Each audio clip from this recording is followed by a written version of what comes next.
কতদিন পর নিজেকে নিয়ে কিছু কথা লিখলাম। ধ্বংসের দিকে তাকিয়ে মুচকি হাসি দেওয়া এক অদ্ভুত মানুষ আমি। হয়তো আমি পাগল, হয়তো অনুভূতির ভিতরে এক গভীর অতল দুঃখ বাসা বেঁধেছে, তবু নিজেকে জোর করে হাসাতে শিখে গেছি। যেদিন ভিতরটা একেবারে ভেঙে গিয়েছিল, সেদিনও বাহির থেকে এক চিলটে হাসি মুখে নিয়ে সবার সামনে দাঁড়িয়েছিলাম।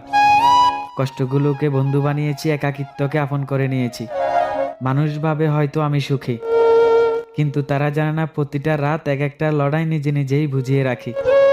অথচ আমি জানি আমি ভালো নেই, ভেঙে যাচ্ছি প্রতি রাত একটু একটু করে। আর এই ধ্বংস হওয়াটাকেই যেন ভালোবেসে ফেলেছি।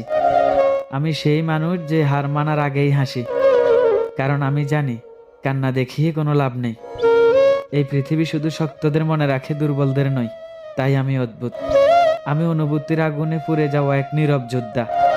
আমার জীবনে কোনো সুখের গল্প নেই, এটা নিঃশব্দ বিপ্লব, যেখানে হাসির আড়ালে লুকানো থাকে হাজারো না বলা কথা।